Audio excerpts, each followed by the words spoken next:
Welcome to the Get Fit Guys, quick and dirty tips to slim down and shape up. My name is Ben Greenfield and I'm the Get Fit Guy. Recently, I posted the details of a unique morning ritual that I follow every morning, and you can check that out over in the show notes at quickanddirtytips.com for episode number 225. Well, a large part of that elaborate routine actually involved stress-relieving and focus-enhancing tactics that I've learned throughout my years working with some of the top athletes on the face of the planet. Well, today you'll get 3 techniques that I personally use nearly every day, whether it's to simply get better results and more motivation for my daily exercise routine, or to perform at my highest possible capacity when I'm traveling around the globe to compete in races and special events. So you can add any of these or all of them to your morning routine and just watch what happens. So let's jump right in. Tip number 1 is affirmation. Now, what you dwell on each morning helps to shape you as a person and drives your motivation and priorities the rest of the day. You can use this to your advantage by forming your own daily mantra, which can change from day to day or it can be the same all year long. For example, one of my daily affirmations is, I believe that every little win counts. Now, this reminds me that no matter how stressed I am or how much there is to do, everything counts just a little bit more towards my productivity or making me a better person, including squeezing in just 5 minutes of a workout because I don't have time for 45. To see the power of having a daily purpose like this, just listen to this statement from Buster Douglas, who upset fighter Mike Tyson in February of 1990 when Tyson was an indestructible world champion. Here's what Buster said. My sole purpose in life these last 6 months was to beat Tyson. That's all I thought about. He was the first thing on my mind when I would wake up in the morning and the last thing on my mind when I went to bed. When I'd fall asleep, I would dream about beating him. If there was anything else going on in the world the last 6 months, I didn't know about it because my mind had just one thing on it, beating Tyson. Wow. Well, that's powerful stuff. Now stop for a moment and ask yourself, what is my personal Tyson? Is it those extra 20 pounds? Is it the triathlon I signed up for? Is it my high blood pressure? Well, begin to dwell on it and use affirmations in the process. You could try something like, every day I'm getting just a little lighter, or I love to swim, bike, and run, or I am calm in the face of stress. You get the idea. What you say every day, all day to yourself has a direct effect on what you can and will accomplish. Now, tip number 2 is visualization. When she was 16 years old, gymnast Mary Lou Retton won the gold medal in the 1984 Olympics, but just 6 weeks before, she'd suffered a major knee injury that required surgery. Well, the surgery was minimally invasive and allowed her to walk immediately and begin training a week later. By the time she went off to the Olympics, Mary had fully recovered, she was stronger than ever, and she attributed much of her success to her ability to visualize her gold medal. In the weeks before the Olympics, Mary Lou would often lay in her bed with her eyes closed and let her imagination romp. She would visualize herself on each piece of equipment, performing her best routines and hitting every move perfectly. She even went as far as to imagine receiving the gold medal while hearing the Star-Spangled Banner booming in the background, and her creative visualization would later prove to be pretty prophetic.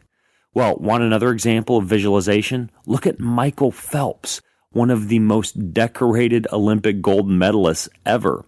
Here's what Michael Phelps's bio says. Each night before falling asleep and each morning after waking up, Phelps would imagine himself jumping off the blocks and in slow motion swimming flawlessly. He would imagine the wake behind his body, the water dripping off his lips as his mouth cleared the surface, what it would feel like to rip off his cap at the end. He would lie in bed with his eyes shut and watch the entire competition, the smallest details again and again, until he knew each second by heart. During practices, when Bowman ordered Phelps to swim at race speed, he would shout, "Put in the videotape," and Phelps would push himself as hard as he could. He had done this so many times in his head that by now it felt rote. But it worked. He got faster and faster. Well, how about you? Can you see yourself at the gym conquering that weight you've always struggled underneath? Can you see yourself hitting the perfect tennis serve during a clutch point in the match, or running on a trail and feeling as though you're flying through the air? Can you see each individual drop of sweat coming off your nose? If so, then you've tapped into the power of visualization. And if not, then it's time to practice this powerful technique. Tip number 3 is box breathing. Box breathing is something that I sit down and do for 3 to 5 minutes before big, scary workouts that I know are going to be hard. And I also do it before stressful tennis matches. And even with my kids, when they're nervous about something like a soccer game, or they just need a few minutes to calm down. They are 6-year-old twin boys, after all. Well, the breathing pattern of box breathing is just a box of 4 different sections of a breath. You inhale to a count of 2, or all the way up to 8 for a more advanced method. You hold for a count of 2 to 8.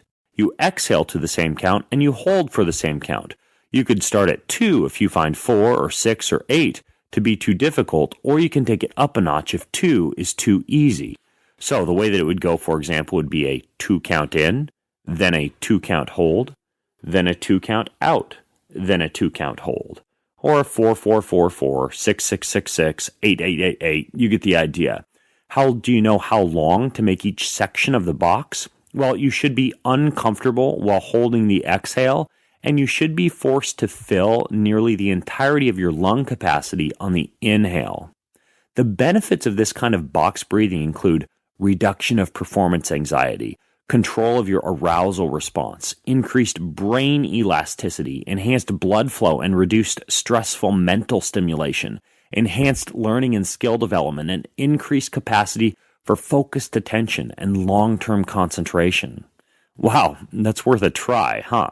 Well, there are even a variety of apps that you can use to help guide you through box breathing, including one called a pranayama app, which is the one I personally use, and also the box breathing app.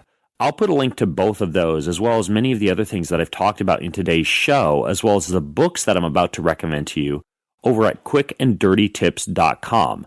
You'll just want to navigate over to the Get Fit Guy section and check out the show notes for episode number 225. So that's most of what I have for you today, but if you want even more powerful Jedi mind tricks to use for workouts or life in general, then check out these 3 books that I've found very valuable. One called Psycho-Cybernetics by Dr. Maxwell Maltz, Psych by Dr. Judd Biasotto, and Unbeatable Mind by Navy SEAL Commander Mark Devine. Enjoy these tips, enjoy these books, and may the Force be with you. If you have more questions about these Jedi mind tricks and how they can help you in fitness or in life, then head over to facebook.com/getfitguy and ask your questions or join the conversation right over there. And until next time, I'm Ben Greenfield, the Get Fit Guy, asking you, what are you waiting for? Go get fit.